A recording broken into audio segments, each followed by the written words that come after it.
What's going on, guys? My name is Travis Kelly. I'm the creator of Forgotten Times. Today we're going to go over the basics of Forgotten Times as we get ready for our pre-alpha launch in Tabletop Simulator this Friday, June 21st.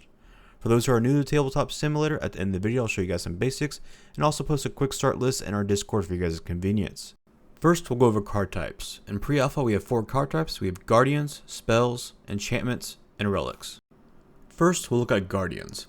Guardians are used to attack your opponent and also defend from opposing attacks.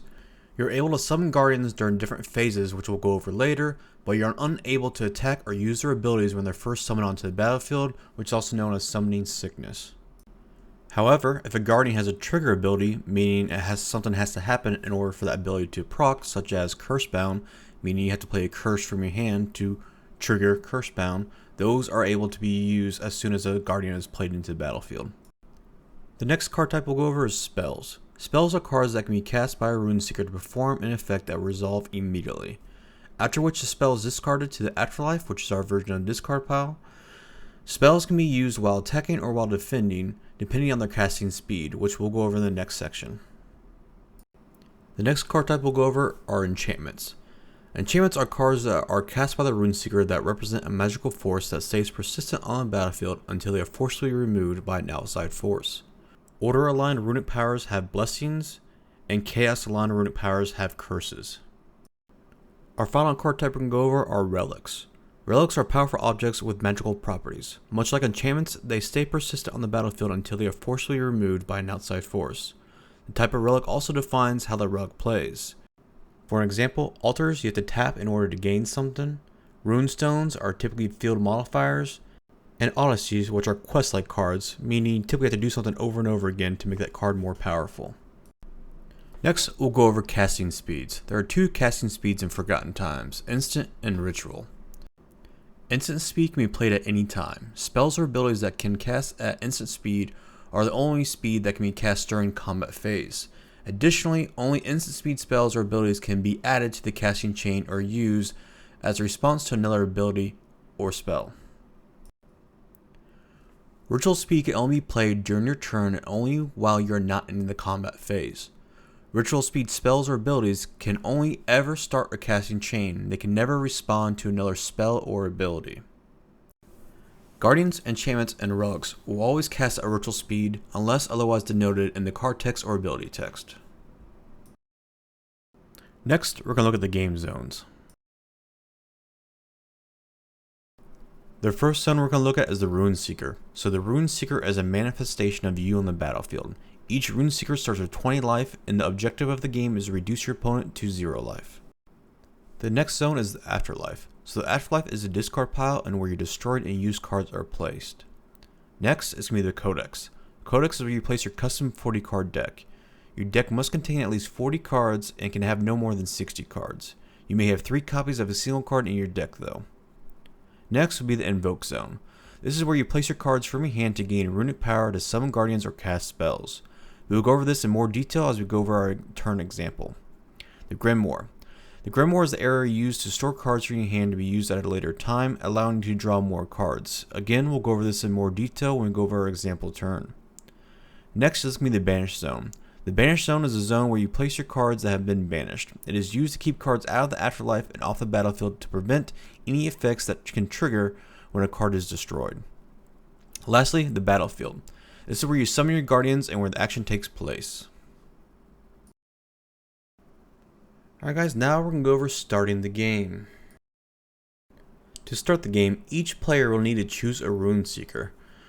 For our pre-alpha, we have 6 basic Rune Seekers to choose from. These are all common. They will get more advanced as we move along into playtesting. But for now, we have 6 basic versions to choose from. Make sure you choose the one that will best suit your deck and your playstyle, as it will make a difference. Once you have decided which Rune Seeker you want to play with, go ahead and place them in the Rune Seeker zone on your playmat. Next, you need to choose which starter deck you want to play with. We have 4 choices here. For Unity, we have Harmonia. We have Hercules that will represent our Valor, Cerberus who represents Destruction, and Medusa who represents Corruption. For this playthrough, I'll go and choose Medusa and go ahead and get ready to start the game. For those who are new to Tabletop Simulator, go and push F on your keyboard to flip over your deck, and you can push R to shuffle your deck.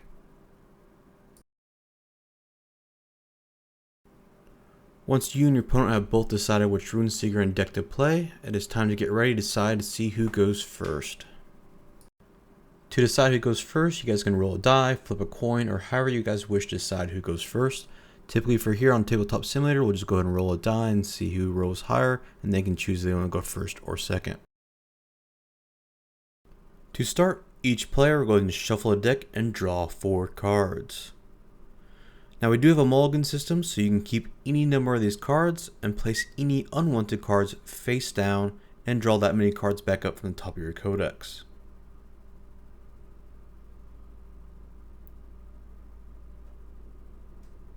Then place those unwanted cards back onto your codex and go ahead and reshuffle and get ready to start the game.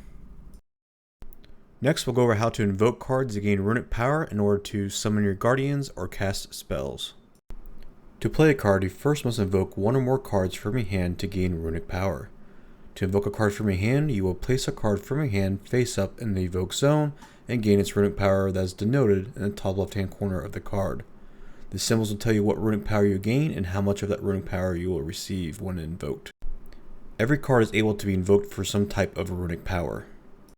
Additionally, all cards feature a runic power cost in the upper right hand corner.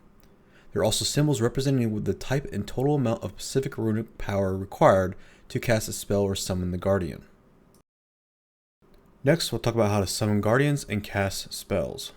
For example, here we want to cast Drain, which costs 4 runic power, one of which must be corruption, 3 can be any type of runic power. In order to play Drain, we decide to invoke Dragon Breath for 3 destruction runic power, and Stonehorn for 3 corruption runic power. We now have a total of 6 runic power, 3 destruction and 3 corruption. We have a few different ways we can cast Drain. Our first option is to only use 1 corruption and all 3 of destruction's runic power. Our second option is to go ahead and use all 3 of the corruption runic power and only 1 of the destruction runic power. Or finally, we can use 2 of each.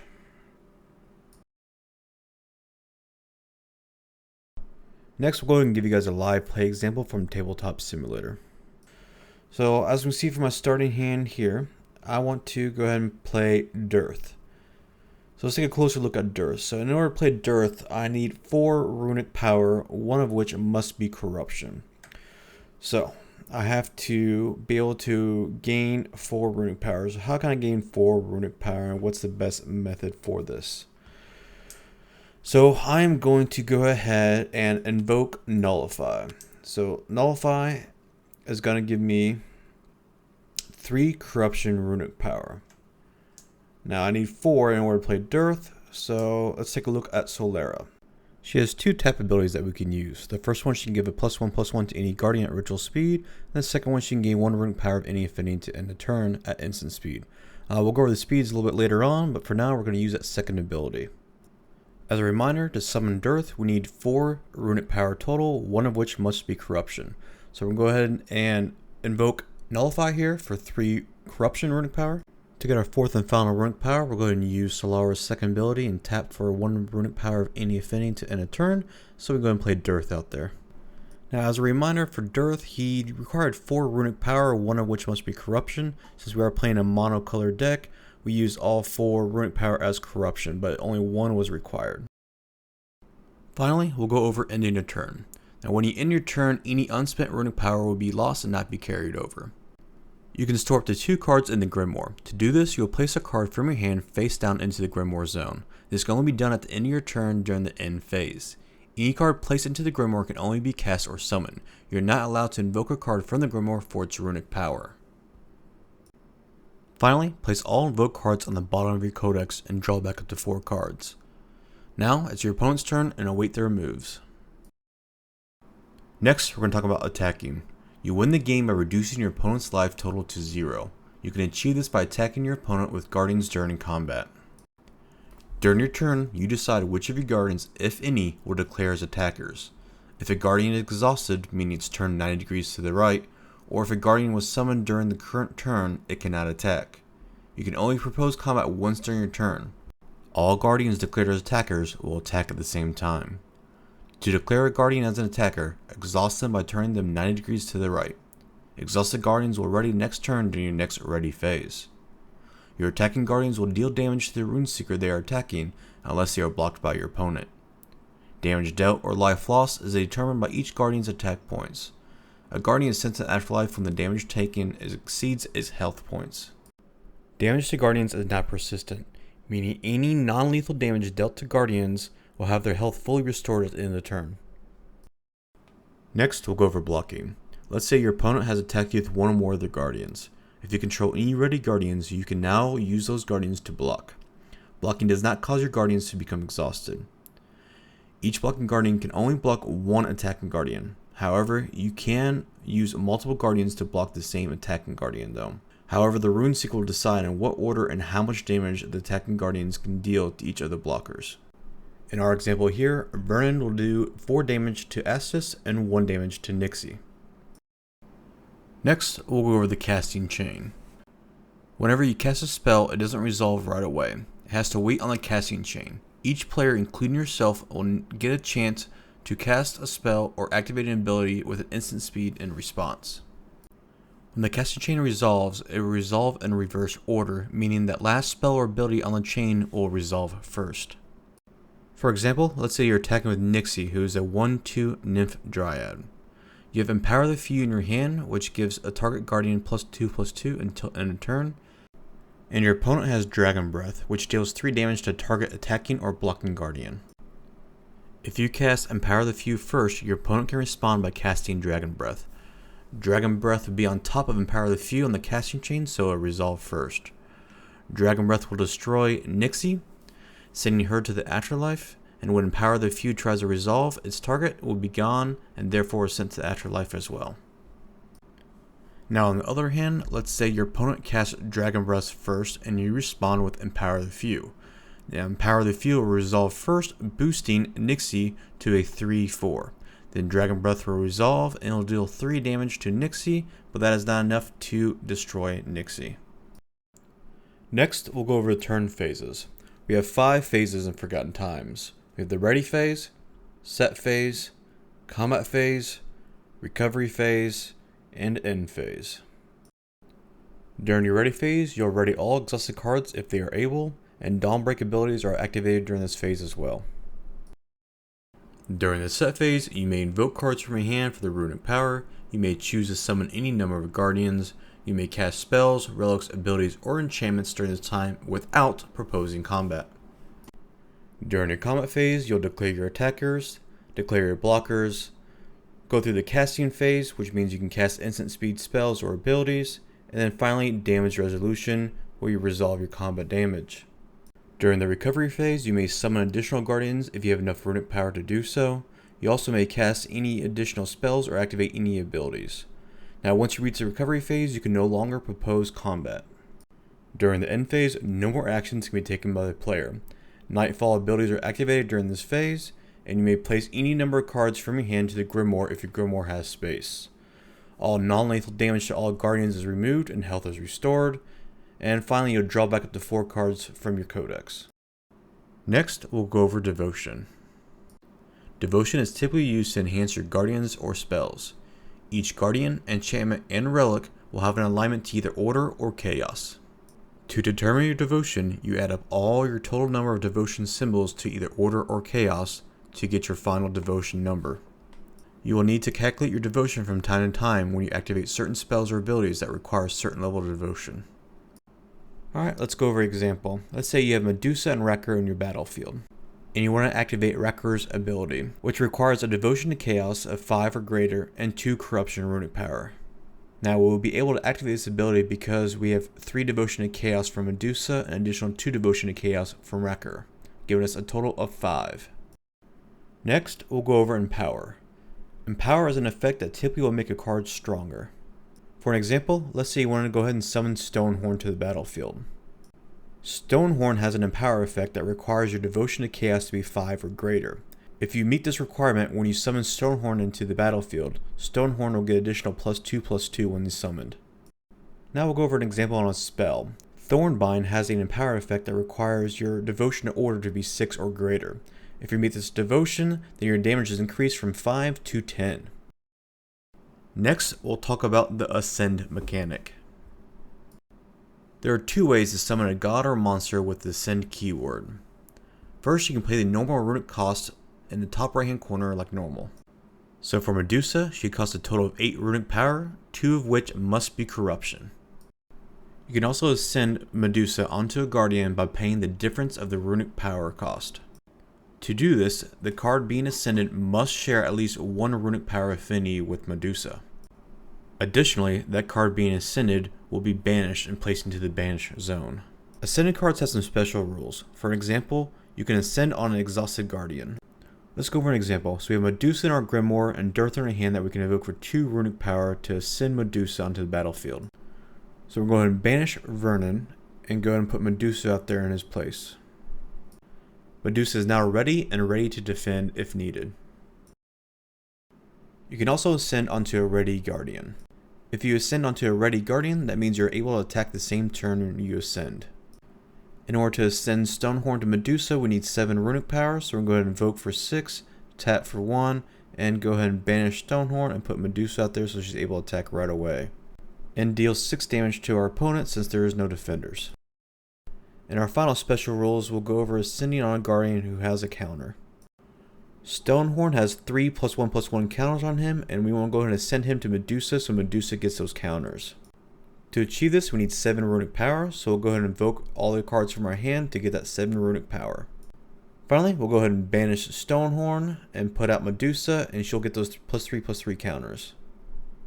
And just like before, she's able to attack the same turn because she ascended on a ready guardian. Next, we'll look at a live turn example. 3, 6, tap for 7, 5, 2. Alright. Interesting. Alright.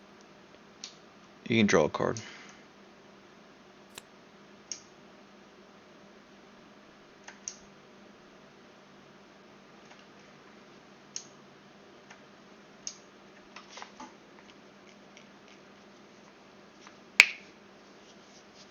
Alright.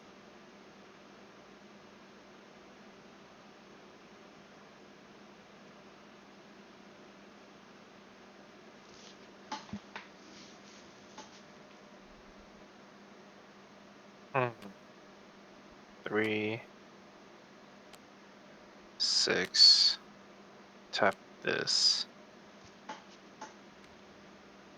Hercules, and I would end my turn. Alright.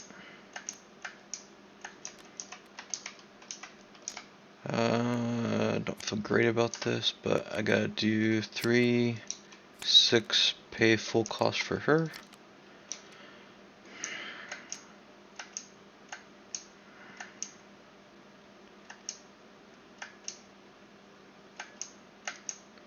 And I will end my turn.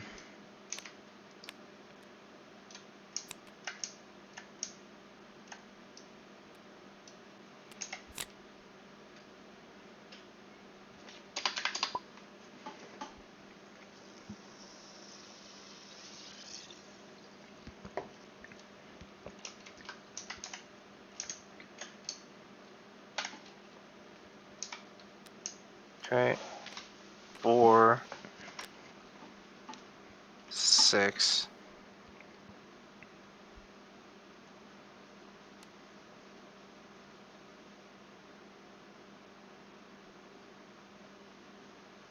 Play this guy.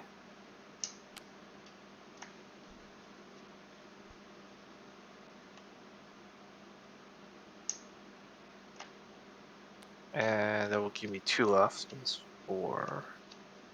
Going to bless Hercules.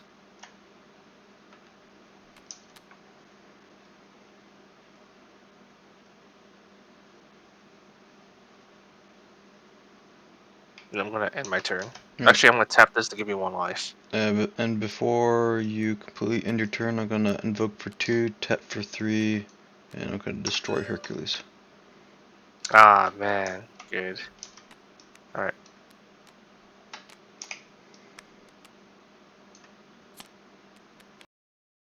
And finally, we'll go over some controls you guys will need for Tabletop Simulator for those who are new to it. Alright, the first thing you do is go ahead and click on our link to take you to our Tabletop Simulator mod. It looks something like this you have here. And then you're going to want to go ahead and scroll down to the subscribe button. Go ahead and click on the subscribe, and this will add it to your collection in Tabletop Simulator so you can go ahead and play our mod. You want to open up Tabletop Simulator and go ahead and click on a create button here. And for this example, I'll just create a single player for myself. And then under workshop, you should see our mod here now. So you go ahead and click on our mod to load it in, and click on load. And now we are fully loaded in. Next, we'll go over some basic commands you guys need to use for our game. So first, you would use a rune seeker, use drag and drop. Everything's going to be snap placements here, so it's pretty easy to get to. For our decks as well, just slap it over, and then you'll hit F to flip it over, and R to shuffle. These are going to be used quite a bit. And when you need to declare a card, like you're tapping it or attacking it, you can use E and Q. So E will turn it to the right, and Q will ready it back up. But in order to do that, make sure your rotation degrees is set to 90. It'll typically be 15 by default, so just go up here and click it until you see 90. And that will actually allow you to turn your card 90 degrees, or if not, you'll just see small turns like this.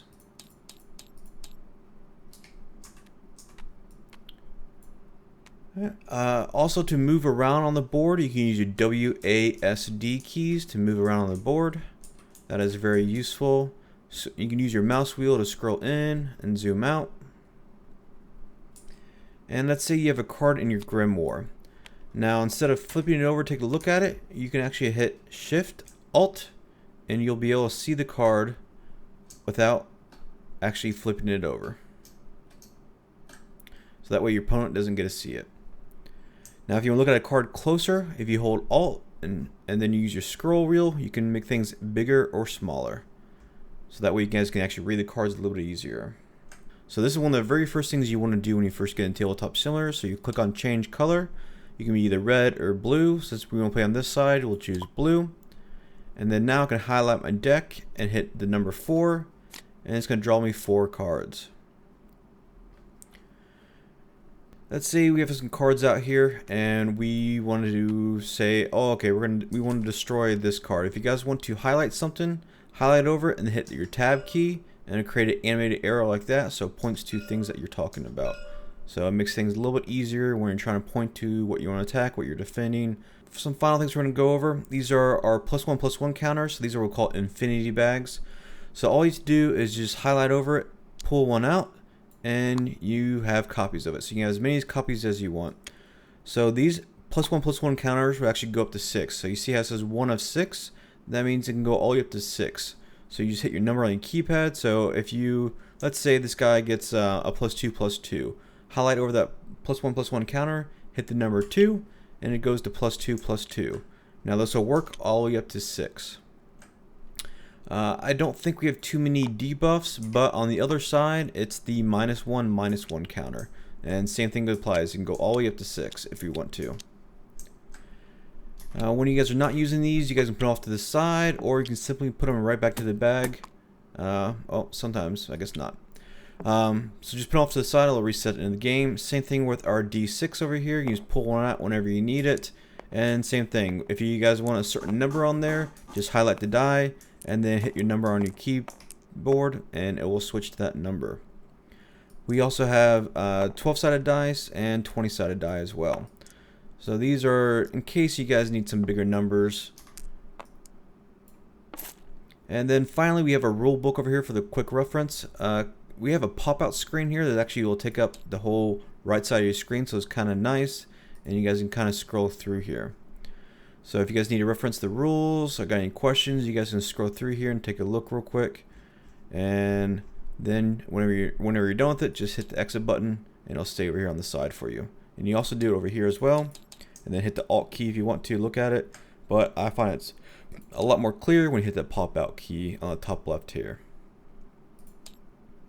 And then finally, this is going to be your health counter. So you guys will just hit the minus button when you need to go down in health, and the plus button when you need to go up. Let's say if you guys want to start a new game, you don't want to reload, you can just tap on it and then hit the number 20. Oh, I already had a 0 in there, so, but now we're back up to 20 life. So these are just some of the basics. I think we covered everything, but if you guys got any questions, ask in our Discord and we'll help you guys out.